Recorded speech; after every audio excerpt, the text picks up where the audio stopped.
Hey Yvette, we are going to be talking about professional support. And to get started, you are a mental health first aid instructor, practitioner, course developer. This is part of who you are and what you do.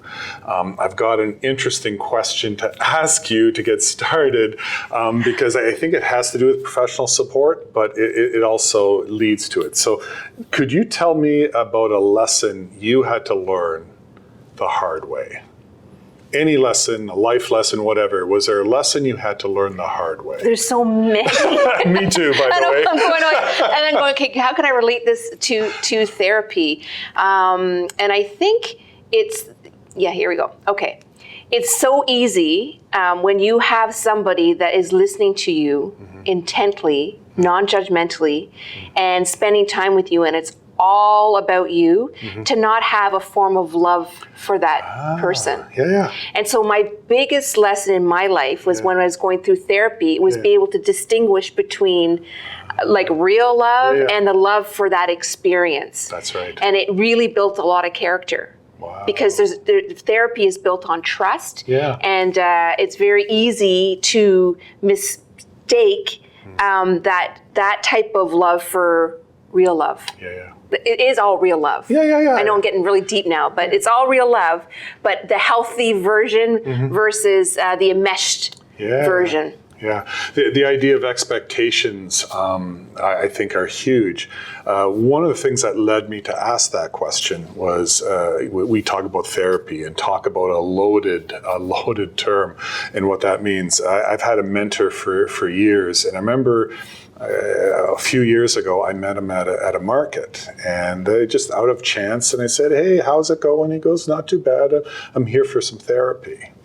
And it wasn't a snide joke because we have a good relationship. And I said, "It's a good day to be around people, isn't it?" And he goes, "Absolutely." And that's all we needed to say. And it was from there, and the reason I asked that question is my sense of therapy is that all therapy is learning. So in other words, you substitute therapy for learning, that's what's happening. You're learning something. And the fact that we're adults, we have this very strange construct in our world that all of a sudden, because you're 18 or 19, you are now an adult.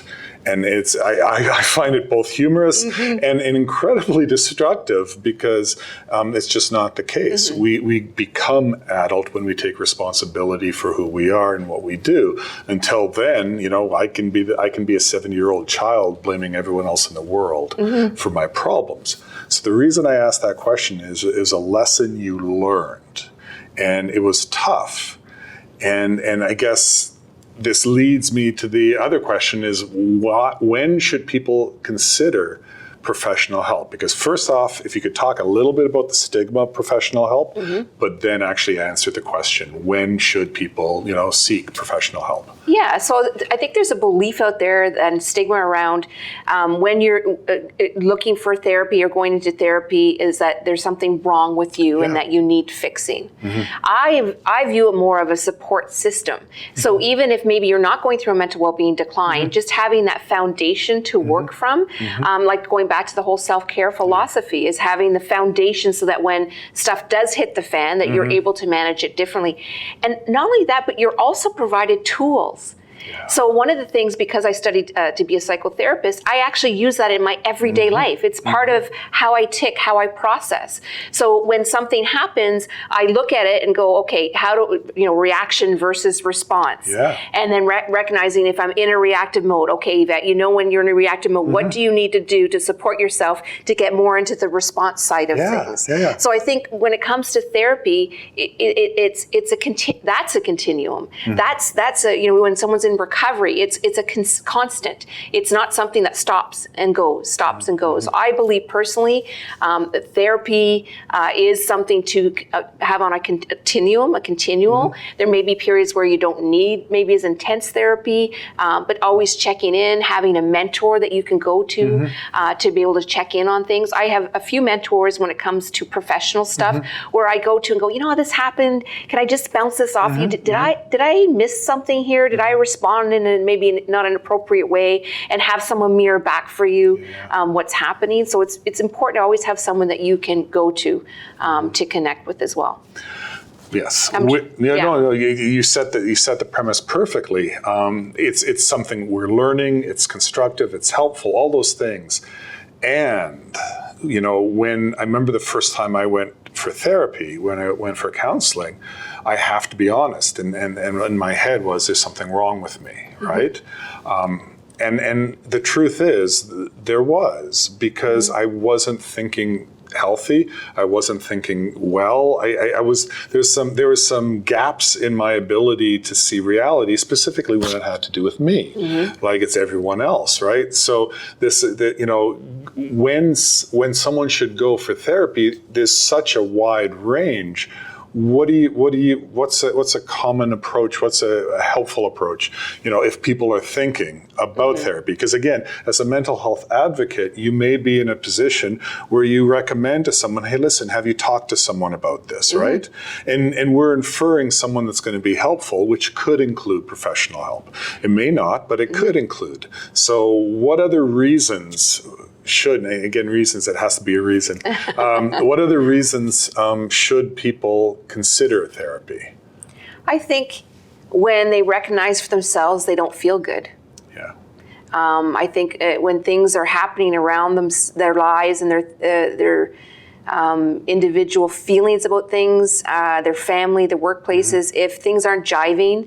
I know for me, I started looking at going to therapy prior to being a psychotherapist, and that was part of the motivation to become a psychotherapist, was my experience of it, and going, this helps people, like I can't wait to share this with people.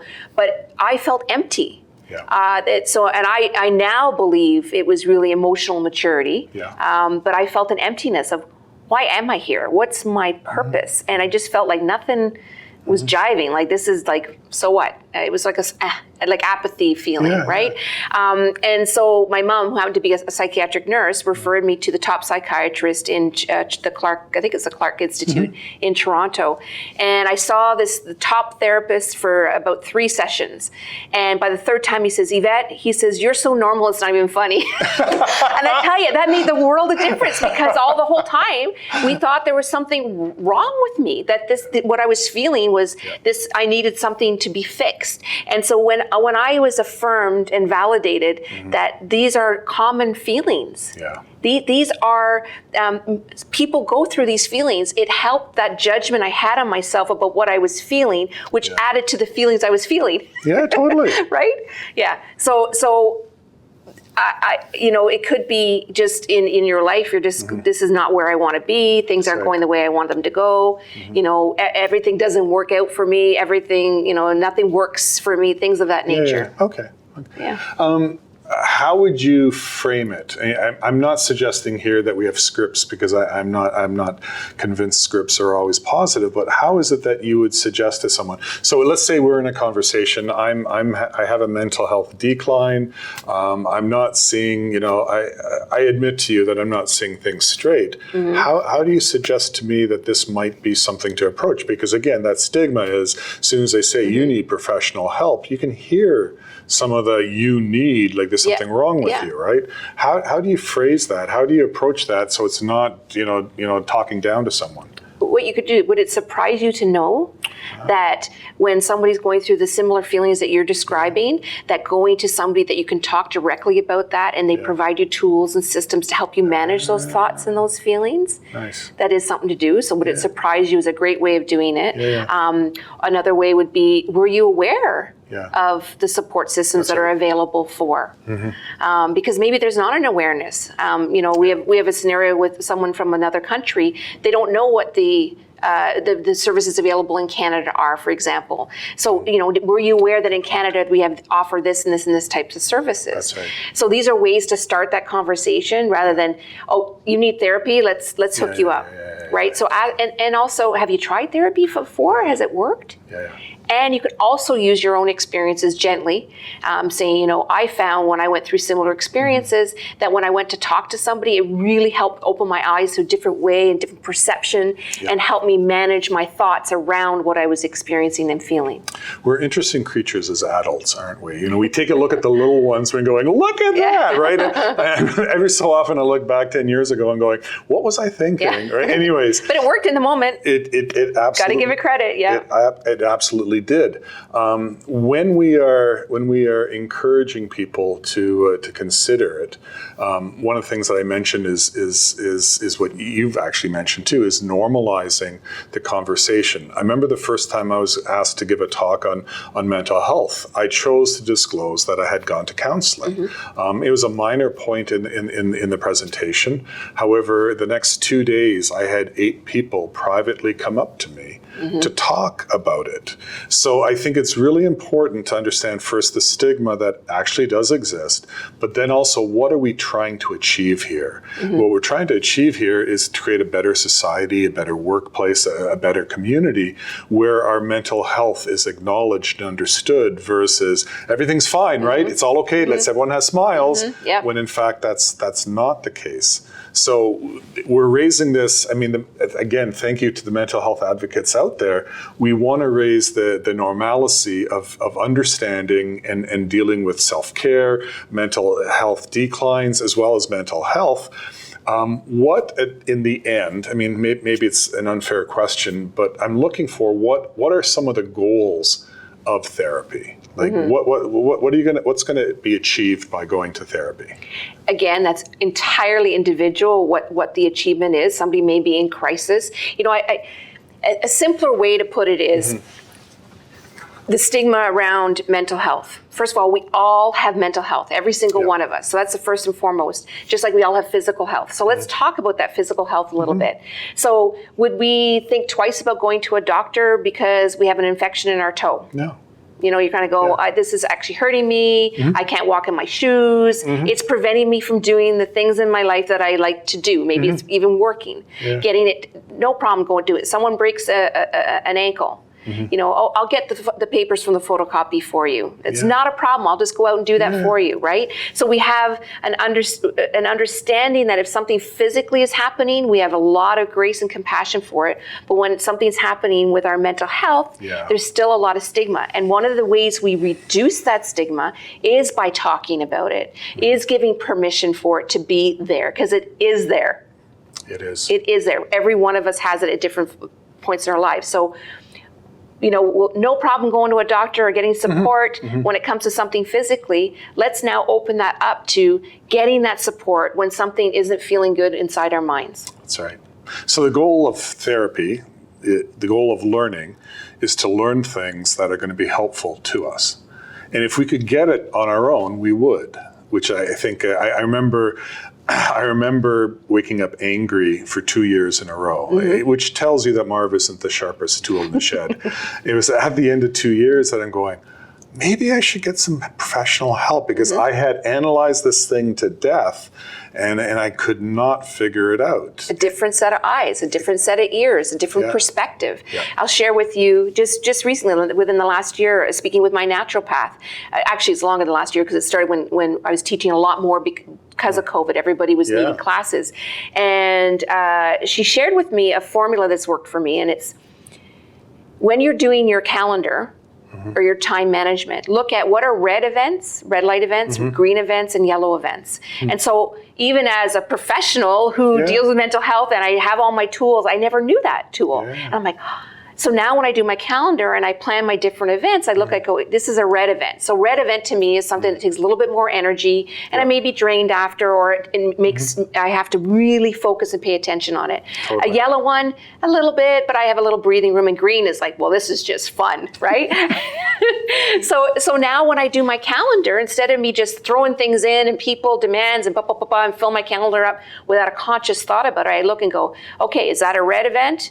Maybe 2 red events that day. And if I do decide to put 2 red events, I go, what do I need to do the day before to prepare me for those 2 events tomorrow? So being very aware. And so that's an example of a tool. And so a naturopath, that's not necessarily a therapist that you would That's go right. and talk to, but it's somebody that helps manage all aspects, your mind, your body, and your spirit. Very cool. Well, we're going to jump into a couple questions that are maybe a little bit of the have some ramifications of being a little bit deeper.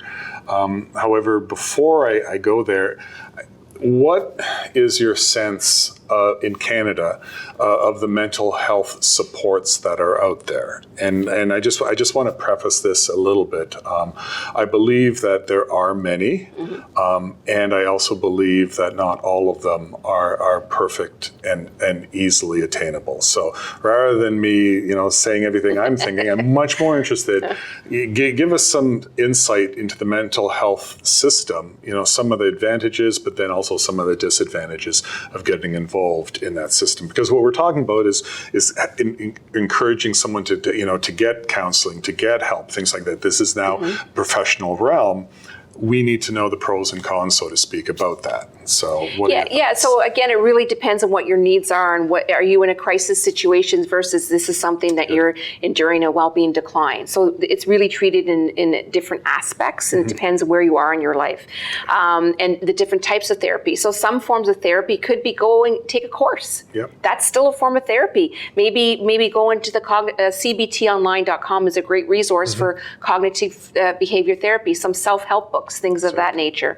I feel that we're getting a lot better at it with our mental health. Some services are still not easily or readily available. But I believe coming through what we've come through, that it really is at the forefront of our conversation and the need is there and a lot more attention is putting towards that. So I do see a change happening with that. But like anything, there's growing pains in it as well. I think it's important to choose the best suited practitioner or therapist for you, because sometimes it may not be a fit. And it's okay that it's not a fit. There may be a better fit out there for you.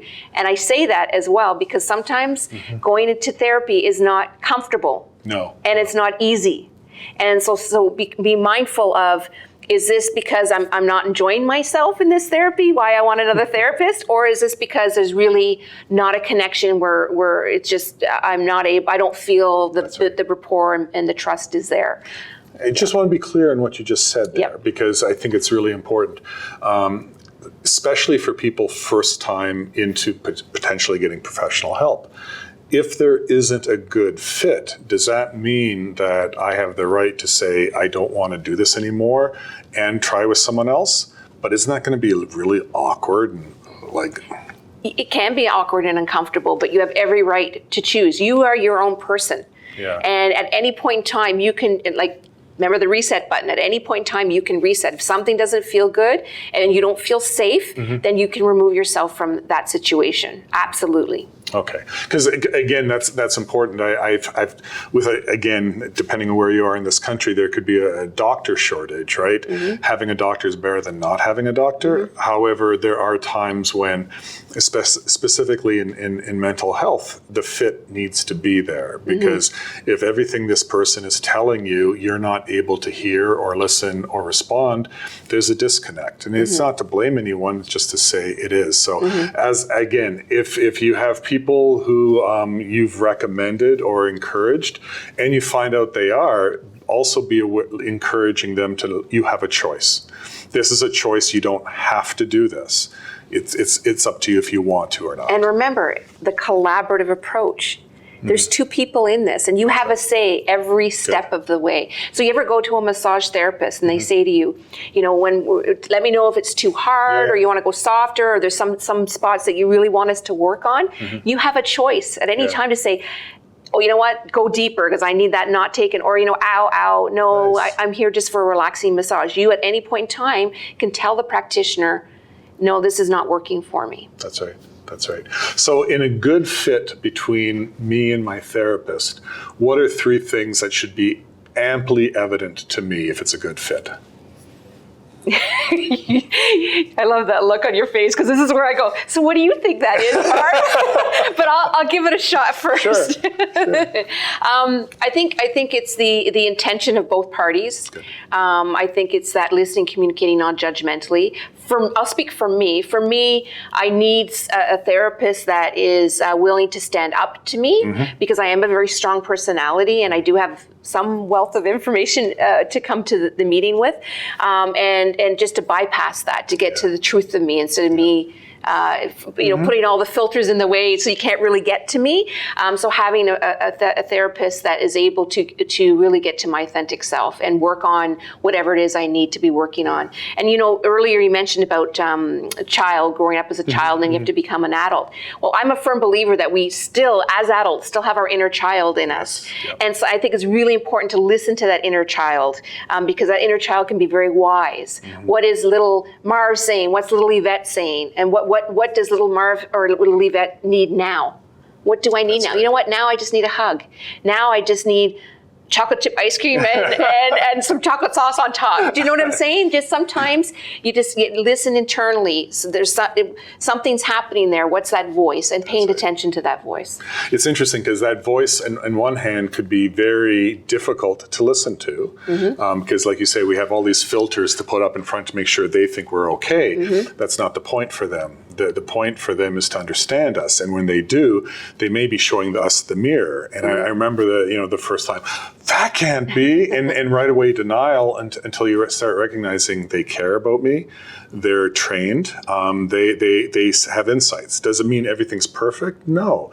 But what it does mean is that they are probably one of your better shots to hear things you don't want to hear, that you need to hear. And that's part of going to therapy, because if, you could go to your best friend and they could find the deepest, darkest secret. Sometimes it happens and they'll be able to share it with you. But a lot of times they're your friends because they like you. And are they prepared to have the skills to say, hey, Marv, did you know that this really pisses me off?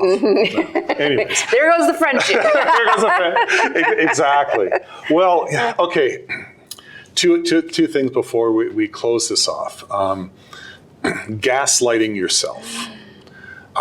It's a term that I think in the last 5-10 years has really gained a lot of understanding, and basically BSing someone else. But when we do it to ourselves, that's how do we figure that stuff out? Well, it's denying your feelings is a form of gaslighting. You're saying how you're feeling does not exist, and you're not allowed to have those feelings is a form of gaslighting. Beating yourself up is a form of gaslighting. And here that I know a lot of people relate to this. How often do we compare ourselves? So the way that I'm feeling, well, so-and-so's got it worse. How could I possibly be feeling the way that I'm feeling when so-and-so over there, look what they're going through. Right. And I'm here to share with you that every single person's feelings are their feelings. It's not a competition. I chuckle because, I remember my dad would say, oh, my back, my lower back hurts. And then my mom, my lower back hurts and I have a headache. It's like this one-upmanship. It's like, I got it worse than you, And so it's being mindful. It's not a competition. That how you're feeling. So form of gaslighting is knocking those feelings. You don't have a right to feel that way when someone over there is suffering worse than I'm suffering. So allowing those feelings to flow. Emotions need motion. Allowing your real feelings to come through and showing up in an authentic way. Cool. So, if you're in a professional relationship, how do you know when it potentially has an end or it's come to a natural end? What are your thoughts there? Yeah, I think with the growth that you have together has topped up. And so it doesn't mean that you're fully grown or evolved, but there may be someone that's better suited that will take you to the next level. Okay. And the next experience, depending what you're looking for as well.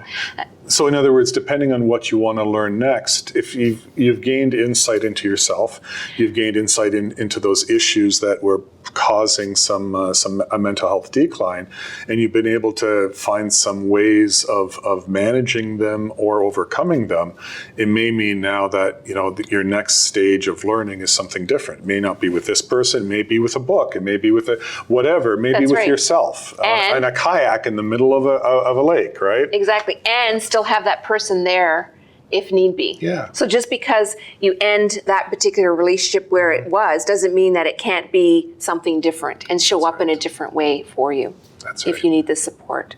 So, as a mental health advocate, in these 4 series that Yvette has been so kind and thoughtful with her responses and encouragement with these sessions, mental health advocates is a very special role in the sense that it's voluntary. You're choosing to do this in the sense that you have knowledge to bring to something and you don't know it all.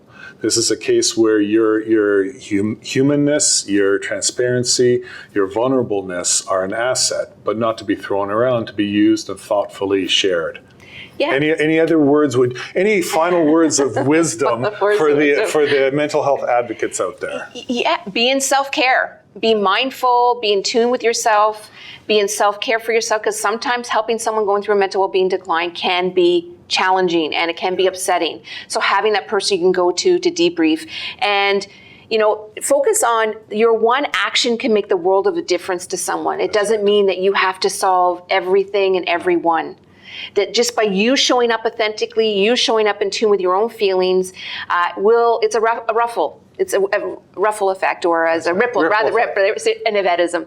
It's a ripple effect, yes. right? It can help. You drop the stone and it can't help but do this. Right. So sometimes being a mental health advocate is actually showing up to the best version of yourself too. Awesome. Thank you again. Pleasure.